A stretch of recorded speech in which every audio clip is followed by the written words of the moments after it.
Happy Monday, first graders. I hope you guys had a great Easter yesterday. Easter Bunny visited your house and maybe left you a little treat. Maybe you went for an egg hunt like we did at our house. And I hope that you've been out enjoying some of the sunshiny weather we've been having. We spent a lot of time this weekend on the trampoline, riding bikes, and just playing outside. So I hope you guys are out enjoying it. We finished our chapter book last week, Vacation Under the Volcano. And then on Friday, I sent out a read aloud for doing reading some poetry from Shel Silverstein. And today I thought we would start the week with a new chapter book. This book is called The Mouse and the Motorcycle. If you ask your parents, they probably know this book. It's been around a while. It's by an author named Beverly Cleary. And a cool thing about Beverly Cleary is she is from Oregon. So she was an author who grew up in the state of Oregon. It's got 13 chapters in it. They're a little bit longer than the Jack and Annie chapters, so I'm going to try and do one every day this week. Are you ready? Okay, here we go. The first chapter is called The New Guests. The word guests means like someone who's visiting, a guest. Keith, the boy in the rumpled shorts and shirt, did not know that he was being watched as he entered room 215 of the Mountain View Inn. Neither did his mother and father, who both looked hot and tired. They had come from Ohio for 5 days, and for 5 days had driven across plains and deserts and over mountains to the old hotel in the California foothills 25 miles from Highway 40. The fourth person entering room 215 may have known he was being watched, but he did not care. He was Matt, 60 if he was a day, who at the moment was the bellboy. Matt was replaced worn-out light bulbs, renewed washers in leaky faucets, carried trays for people who telephoned room service to order food sent to their rooms, and sometimes prevented children from hitting one another with croquet mallets on the lawn behind the hotel. Now Matt's right shoulder sagged with the weight of one of the bags he was carrying. "Here you are, Mr. Gridley, rooms 215 and 216, he said, setting the smaller of the bags on a luggage rack at the foot of the double bed before he opened a door to the next room. "I expect you and Mrs. Gridley will want room 216. It's a corner room with twin beds and a private bath." He carried the heavy bag into the next room where he could be heard opening windows.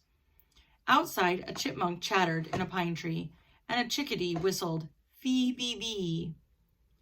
The boy's mother looked critically around room 215 and whispered, "I think we should drive back to the main highway. There must be a motel with a vacancy sign someplace. We didn't look long enough." "Not another mile," answered the father. "I'm not driving another mile on a California highway on a holiday weekend. Did you see the way that truck almost forced us off the road?" "Dad, did you see the two fellows on motorcycles?" began the boy, and stopped, realizing he should not interrupt an argument. "But this place is so old," protested the boy's mother, "and we have only 3 weeks for our whole trip. We had planned to spend the 4th of July weekend in San Francisco, and we wanted to show Keith as much of the United States as we could." "San Francisco will have to wait, and this is part of the United States. Besides, this used to be a very fashionable motel," said Mr. Gridley. "People came from miles around." 50 years ago, said Mrs. Gridley, "and they came by horse and buggy." The bellboy returned to room 215. "The dining room opens at 6:30, sir. There is ping pong in the game room, TV in the lobby, and croquet on the back lawn. I'm sure you will be very comfortable." Do you guys know what ping pong is? It's that table and you have a little paddle and a little white ball, and it goes, you hit it like, kind of like tennis. They call ping pong table tennis. Matt, who had seen guests come and go for many years, knew that there were two kinds: those who thought the hotel was a dreadful old barn of a place, and those who thought it was charming and quaint, so quiet and restful. Of course we will be comfortable, said Mr. Gridley, dropping some coins into Matt's hand for carrying the bags. But this big old hotel is positively spooky. Mrs. Gridley made one last protest. It will probably be full of mice. Matt opened the window wide. Mice? Oh, no, ma'am. The management wouldn't stand for mice. I wouldn't mind a few mice, the boy said, as he looked around the room at the high ceiling, the knotty pine walls, the carpet so threadbare that many of the roses that had almost entirely faded, the one chair with the that's a hard word. Antimacassar, I don't know what that means, on its back. The wash basin and towel racks in the corner of the room. I like it here, he announced. A whole room to myself. Usually I just get a cot in the corner of a motel room. His mother smiled, relenting. Then she turned to Matt. I'm sorry, it's just that it was so hot crossing Nevada, and we're not used to the mountain driving. Back on the highway, the traffic was bumper to bumper. I'm sure we shall be very comfortable. After Matt had gone, closing the door behind him, Mr. Gridley said, I need a rest before dinner. 400 miles of driving and that mountain traffic, it was too much. And if we're going to stay for a weekend, I'd better unpack, said Mrs. Gridley. At least I'll have a chance to do some drip drying. She means doing some laundry in the sink and letting it dry, since they don't have a washer and dryer. Alone in room 215 and unaware that he was being watched, the boy began to explore. I'll show you the quick little picture.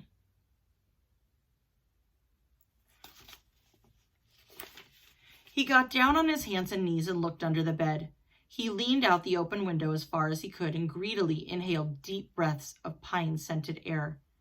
He turned the hot and cold water on and off in the wash basin and slipped one of the small bars of paper-wrapped soap into his pocket. Under the window, he discovered a knothole in the pine wall down by the floor and squatting, poked his finger into the hole. When he felt nothing inside, he lost interest. Next, Keith opened his suitcase and took out an apple and several small cars, a sedan, a sports car, and an ambulance about 6 inches long, and a red motorcycle half the length of the cars, which he dropped on the striped bedspread before he bit into his apple. He ate the apple noisily in big, chomping bites, and then laid the core on the bedside table between the lamp and the telephone. Keith began to play, running his cars up and down the bedspread, pretending that the stripes on the spread were highways, and making noises with his mouth. Vroom, vroom for the sports car. Wee, wee for the ambulance, and puff, puff, puff, puff, puff for the motorcycle. Up and down the stripes. Once Keith stopped suddenly and looked quickly around the room as if he expected to see something or someone, but when he saw nothing unusual, he returned to his cars. Vroom, vroom, bang, crash. The sports car hit the sedan and rolled over off the highway stripe. The motorcycle came roaring to the scene of the crash. Keith, his mother called from the next room, time to get washed up for dinner. Okay. Keith parked his cars in a straight line on the bedside table where the telephone lay, and they looked like a row of real cars, only much, much smaller. There's a little picture of the mice.